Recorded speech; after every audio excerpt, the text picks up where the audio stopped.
Welcome to day 16 and one of my very favorite poses. We are going to work on a modified frog version. This is from the yin yoga type. This is going to get into the inner thigh and the groin. It's great release for lower back problems. And working this pose is one that is very critical for me keeping my pain levels low.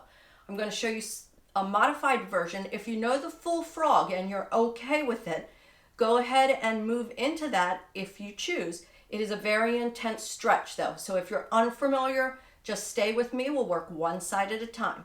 So we're going back to hands and knees. Cushion the knees, and this is okay to do in a bed, that's fine.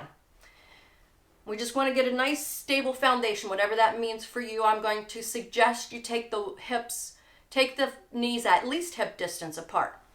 If you're working with me, let's extend that left leg out to the side. I want your foot flat on the floor with the toes facing forward towards me. Now, you're probably feeling that right into the inner thigh, into the groin. That may be enough of a stretch for you. So from here, you may want to just shift the hips front and back slightly, just to see how that changes the stretch. Try not to let the foot lift off the floor. So I'd rather have you do a smaller movement and keep the foot grounded. That's what's keeping that stretch active in those muscles. If that's a little easier for you, lower down to the elbows. Again, hips can shift forward, neutral, back, just slightly back, all the way back. This is your body. Just honor what it's speaking to you. Listen. I will admit some days for me, the hips back gives me the stretch I need. Some days, hips forward gives me the stretch I need. So don't ever marry yourself to one version of the pose. Always explore your options. Working with your breath to feel that stretch all into that inner hip. You may or may not feel it actively in the low back area. But believe me, that psoas muscles, those hip flexors, all that in that area is very complex, and it will be benefiting your back whether you feel it specifically there or not.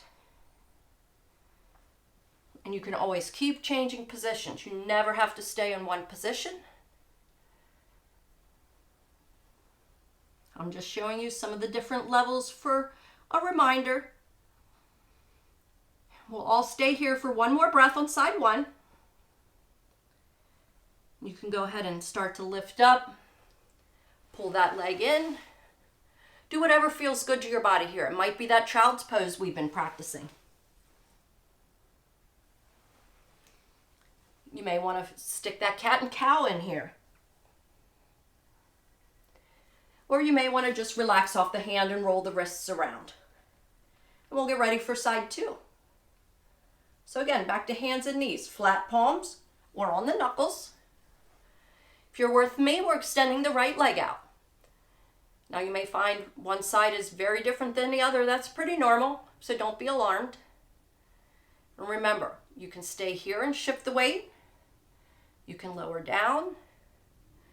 But one thing we want to do is just always ease into it. You never go into your full pose right away.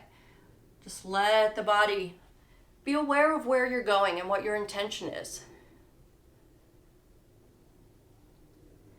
You may be called to sit in a certain position to really feel the stretch. So honor your body again on this side. Shifting forward, back. You may find that constant rocking is what feels good to you. You may find a static stretch in one spot is what your body needs. Remember, this is your practice. You do what works for you. I do what works for me. We won't all be the same. Very much like a CrossFit or a high intensity class where everybody's using modifications. Your goal is to benefit you. We're not impressing anybody. No one's looking. This is just you and your body doing what feels right.